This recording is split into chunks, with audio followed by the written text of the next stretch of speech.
What's shaking, my friends? Welcome back to the channel. My name is Shay, and today is the start of 2023 in review. And so we're going to start off with my biggest disappointments and my surprises. So we'll go ahead and jump right into the disappointments. These were not bad books necessarily. What this means to me is I had a higher expectations for the book going into it than it delivered to me. And so we will hop right in. These are in no particular order. I have not ranked these. We will start out with My Best Friend's Exorcism by Grady Hendrix. Now, I have read just about every Grady Hendrix book besides one at this point. I like him as an author. That's why I had very, very high hopes with going into this. I've seen this on multiple people's best of list, and I think that I thought because everybody else loved it that I would love it. But what I found for myself is I just don't like Exorcist stories. And so that's basically what this boiled down to.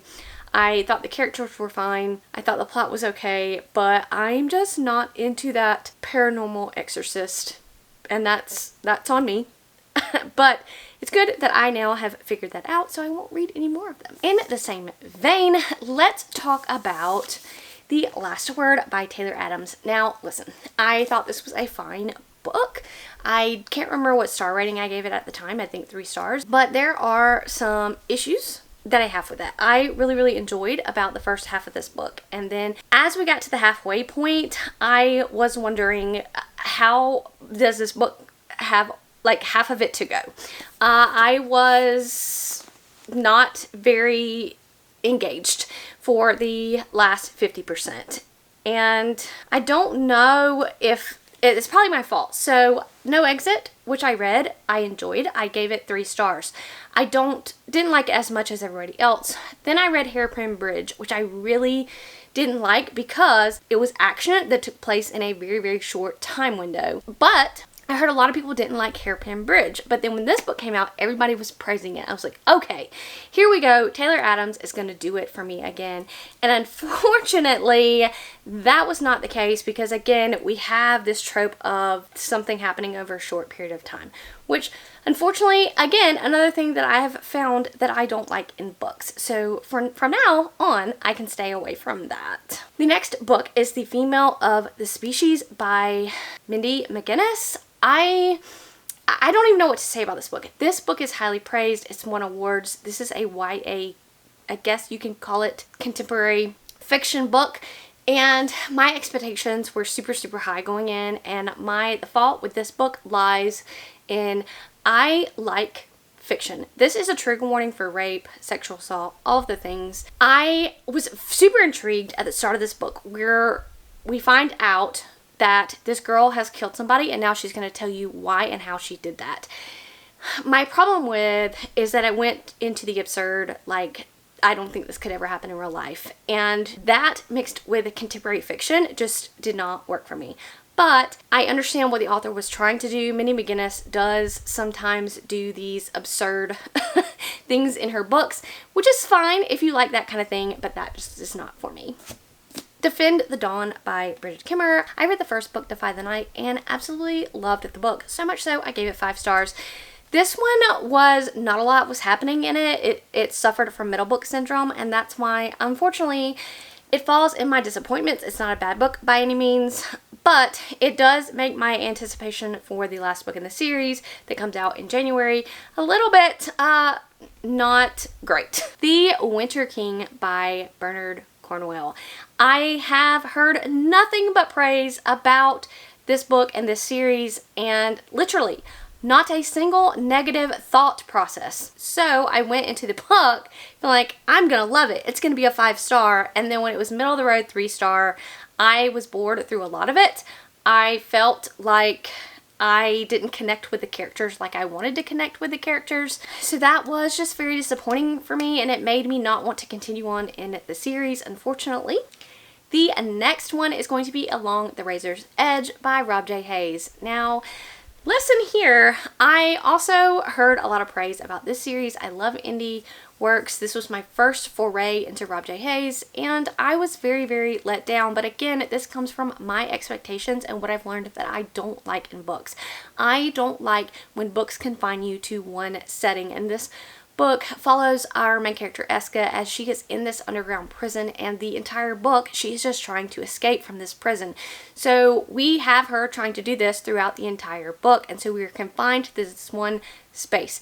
And so I've learned that I don't like books like that. So that is why that was a disappointment for me. Notes on an Execution by Danya Kukavka. I think I'm saying that author's name right.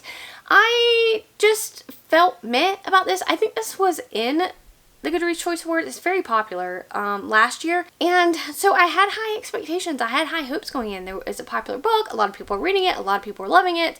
But I just thought it was middle of the road. I thought the story was better told, telling it from different points of view, and so that I was just kind of disappointed by the book. And of course, Shadow's Edge by Brent Weeks.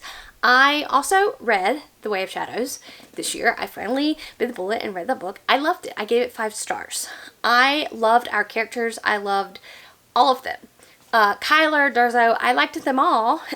And this book right here, I listened to everybody talk negatively about this book. However, I was so hyped from the first book that I just said I'm not going to believe what people say about this book. But you can say that this book and also the conclusion to the trilogy really fell pretty flat for me. Number one is because everybody says, like, we're in a situation where the world is in chaos, people are dying, your life is at risk, and all you can think about is sex for the majority of this book and the next book.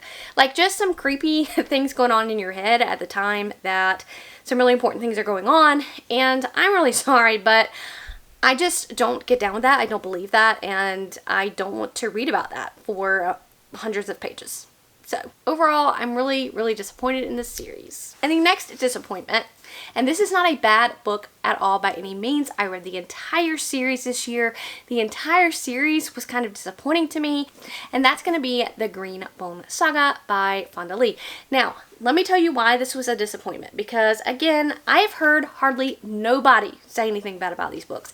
These books are perfect in everybody's eyes. It's always a 5-star read. It's always the best thing I've ever read. So my expectations were here, and in actuality, I like this book. I think I gave it 4 stars, but it wasn't a favorite of all time. It wasn't even close. And so I just had that expectation that it was going to be, and actually Jade Legacy really disappointed me, because also everybody talks about how Jade Legacy is the best book in the series. You're going to love Jade Legacy, but I had a lot of issues with the time jumps and the timing in that novel. So this whole series can kind of be chalked up to a disappointment this year. Let's get away from the disappointments and let's end on a high note. Let's talk about some surprises. So, do you remember when I said The Winter King was a disappointment? Well, friends, I'm here to say The Enemy of God was a surprise. When I picked up Enemy of God, I did not wish to read it, because like I said, after I completed The Winter King, I just didn't feel connected to these characters, and I didn't really feel like it was a series that I wanted to move on with. But I had to read a recap before I tried to continue on with the series, and while I was reading that recap, I really felt the magic of the characters in the recap. So I said, yeah, I want to pick up this book, I want to read it. So I did read it, and y'all, I went from a 3-star Winter King disappointment to a 4-star Enemy of God. I really enjoyed it. I loved the characters. I loved the pacing of the novel, and I loved where our journey went and how our characters progressed. And so now I'm really excited to go into the final installment of the series. Old Man's War by John Scalzi. I never thought that this would be a book that I would absolutely positively love. It has languished on my shelves for 5,000 evers because I thought it was something that it was not. I thought it was going to be just a classic sci-fi, hard sci-fi that I would not understand. This is far from that. John Scalzi brings his humor, and I loved this world. He really made me love the characters, and I am looking forward to continuing on with this series.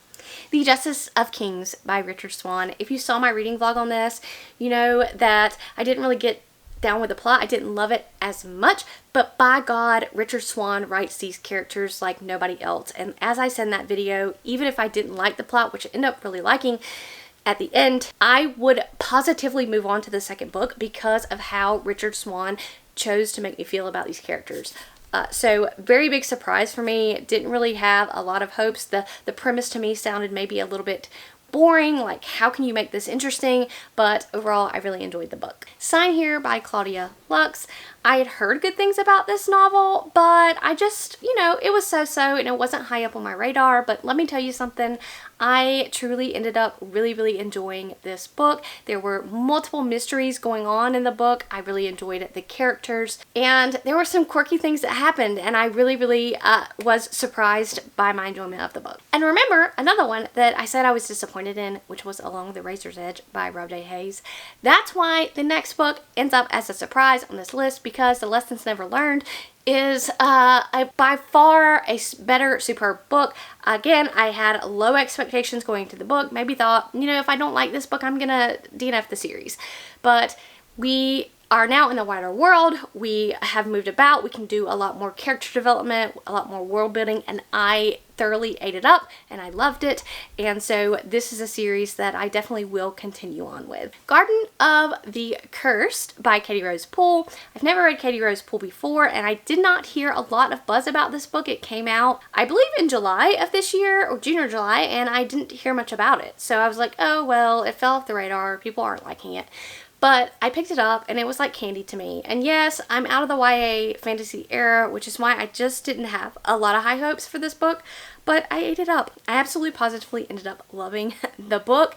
It was like popcorn to me. I liked the characters, I liked the plot, and I liked the romance. And I started reading indie published books a lot more this year. So I always go in with kind of middle of the road expectations in those kind of books, because there's not a lot of reviews to go off of. You don't hear a lot of people talking. But I have two books here that really took me by surprise and made me think differently about indie published works. The first one is going to be Daughter of the Beast by E.C. Greaves. This is probably, I think, maybe the first or second one I read this year of indie published works. This is before it got picked for a finalist in SPIFFO 9. I positively loved my time here. There's another book that I read earlier this year that has this trope of being raised behind enemy lines, and I really found out that I really loved this. And going into this, I didn't know it had that trope, but it does. And I absolutely positively loved it and ate it up, and I cannot wait to continue on and read the sequels. Another book that surprised me is The Crew by Sadir S. Samir. I'd heard that this was humorous, and if you don't really like a lot of humor in your books, you may not like this, but I loved this. I found it so funny, so quirky, and it was right up my alley, and I just couldn't believe that I loved it as much as I did, and I would highly recommend it. Maybe the humor will be for you, maybe it won't, but give it a shot. Those were a lot of disappointments and surprises, but I wanted to showcase just kind of different books and different tastes that I have. I hope you all have had a great reading year in 2023. Leave in the comments below some of your biggest surprises, biggest disappointments. Leave them all. Let me know, and I will catch you guys in the next one.